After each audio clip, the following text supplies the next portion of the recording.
Good evening. Ira Epstein with your SPDR ETF wrap-up for this Thursday, and we are now at the 12th of May, 2022. Well, what a day. It was a washout day. But late in the day, I don't know if you watched, the stock market, example, the Dow was down 500 points, came back and it was down about 90 points or something at the very end. I was watching the futures. Well, it acts to me like going into the weekend, traders are saying, it's a heck of a washout.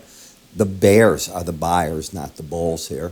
And they probably did some short covering, took some selling pressure off the market. The problem is that if you understand what an embedded slow stochastic reading is, I have the course. If you don't know what it is, go to our website, www.iraepstein.com. Go to education and learn. Can I make it easier?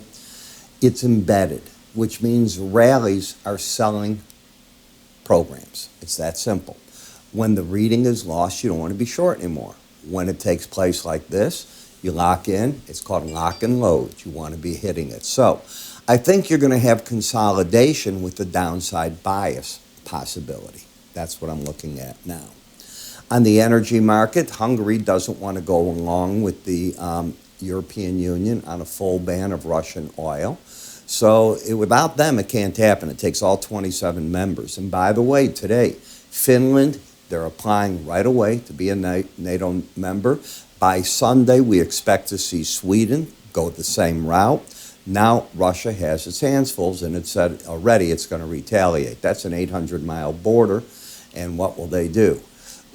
Russia's got a powerful war chest. The problem that it's having is all NATO members are joining in giving money to Ukraine, which makes Ukraine's funds much stronger at the end of the day. I know this sounds crazy, but it's the way it is. It's war of attrition than that of Russia. Russia still has plenty of money there, but you'll see it takes its toll. Popularity will start taking a toll. You've seen governors already resign in Russia because they're not holding the party line right. The inflation pressures are immense that are going on there. So yes, he'll have his people's backing, and there's a new problem. The new problem is that the European Union is properly taking notice that the grain's not getting out of Ukraine. It's sitting there. Countries that buy that grain, it could be the Middle East, it could be Africa, there's all parts of the world, including parts of Europe that buy it, need it.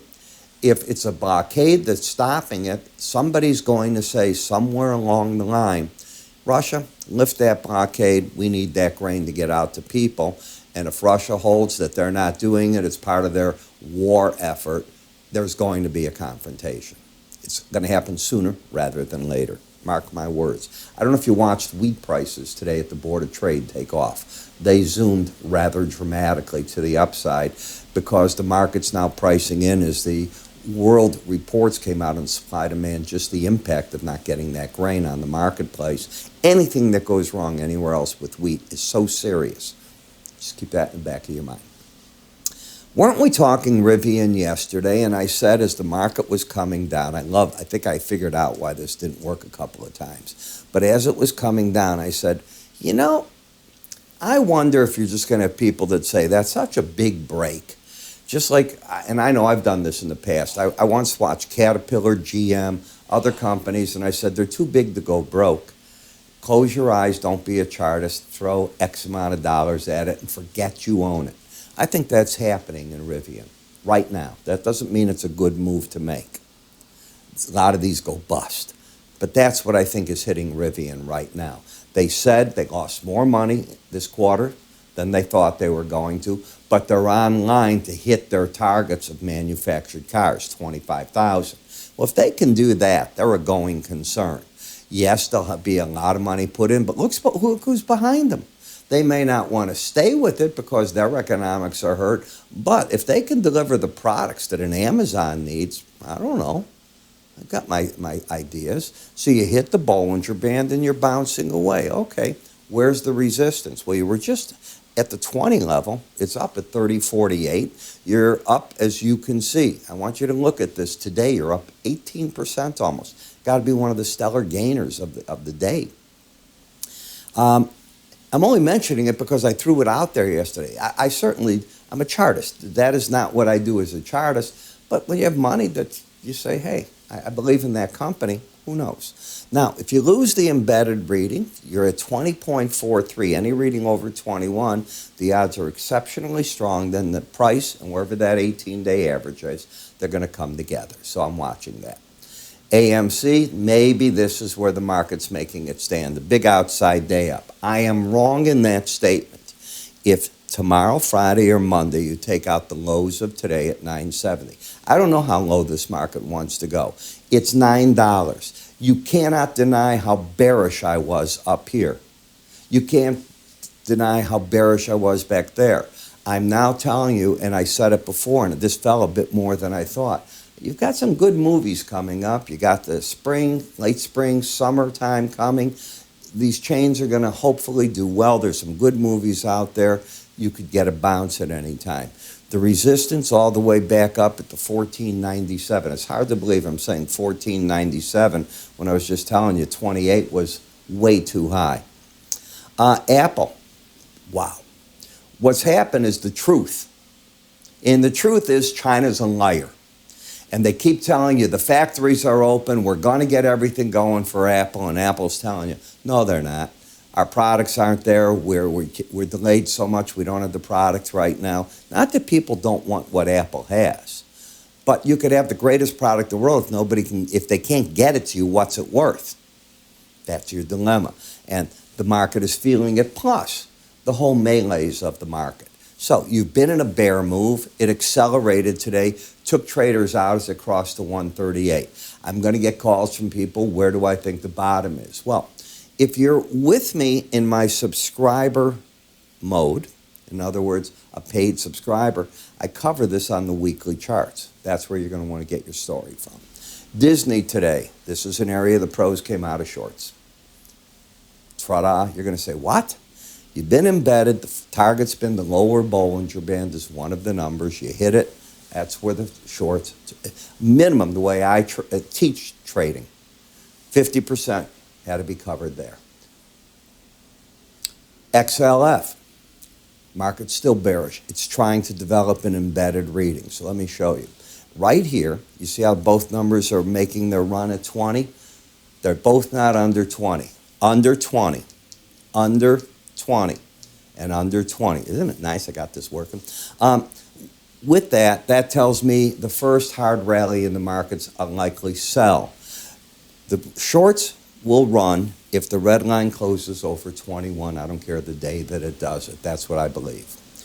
XLI just running the lower Bollinger Band and trying to get the embedded reading. Now, was it embedded here? Both numbers were under 20, not the day before. So day 1, 2, 3, you're embedded. That tells me rallies are going to be sold again. This is why I'm thinking that you might get more short covering tomorrow, lifting the market into areas that the pros want to hit this market again. I think they backed off down here. Oversold in the semiconductor, no reason to be a buyer. I don't know where the low is in that market. Home came down. The home builders fought the battle at the lower Bollinger Band. Oversold. Trend down, bias down. I have no idea how else to tell you that. But it's also screaming, don't sell me when you're oversold. XLE and the energy. Here's your battleground. And if you looked at my video on my financial markets, I went through the energies. I'm showing you how they're caught between the Bollinger Band top and bottom. They're searching for whatever's next, or they're consolidating. I think consolidation is what's going on right now. The market's waiting for whatever that next thing about it's going to be. Everything bullish and bearish is in the market right now. In GLD, you've got lower highs, lower lows, and as a pro, I'd be hitting you with that elbow like that, saying to you what? Hey, don't you think it's time at these Bollinger Bands and the 200-day average, lift some of your shorts? That's what I'd be saying. Doesn't mean I'm right, but that's what I'd be saying. And in the gold miners, yes, I have been waiting, and I wanted so bad to pull the trigger this morning, and I said, I think we can get that number. Okay, we got it. COPEX, when China is going to eventually say, hey, we don't have enough cases to keep a full lockdown, we're done, or they throw out the policy, that's when copper will rally, not until then. What scares me, and I'm going to repeat this, is the U.S. is already talking about a fall outbreak of another wave of COVID, of a different variant. The president wants $10 billion. They're going to go and get the vaccines and so on. China's still fighting the first variant and can't get beyond it. We're out. We're, as an economy and a society, are doing just fine. What's going to happen if that happens? And that's the negative of all this. There's also I think it was in Chile, some of the indigenous people are now wanting back lands that are on the La Bambas, I think is the mine. It's going to be a problem. I can see it. It's brewing already. Lower highs, lower lows embedded. Until you lose the embedded, each rally probably getting sold. TLT, I think this is a short covering rally and no more. I, for one, don't think that the Fed is through. I don't think the market's going to stay at a 2.8% 3-year number. I think that happened because people ran on the stock market break worldwide into the safety of the dollar, the yen, and treasuries. And that's where they're at, and that's what you're dealing with. That too will pass. The yen will fall apart because they're committed to keeping their currency low versus the dollar, and we're about to raise it. But you don't stand in front of the wrong swing when that is happening. You have to learn to understand them. And here's the dollar, up and away. You still have the shot at the upper Bollinger Band at 28.16, and you're making your move right now into FXE, where I think the pros are going to cover shorts. Covering shorts is not bullish. Covering shorts is you're taking money off the table because you're hitting objectives. You know, I talk about all this in the futures update. Now you're going to say, why is he talking to me futures in this video? Because if you're trading TIA, SPY, QQQ, IWM, TLT, GLD, SLV. What do you think you're trading? They're all based on the futures contracts. They have to buy futures contracts. So learn what the futures are doing. It tells you what's going on there to a large degree. I cover all this for you in detail, 5:30 in the morning, tell you what's happening in Asia, Europe, what's happening in America, what's the theme of the day looking like, give you an idea where to go with it, and then you're looking at the videos. Each video is about 20 minutes long. It's inexpensive as can be. Learn, learn, learn. So if you'd like to learn how to play a bear market, for some of you that have never done it, do yourself this favor. Just take your cursor, move it up there, give it a click, and learn. Can I make it simpler? I'm Ira Epstein. You have a great day, and I'll see you all over the weekend. I don't know if I'm going to record tomorrow, Saturday, or Sunday, but I will get some weekly version of the charts out. Take care.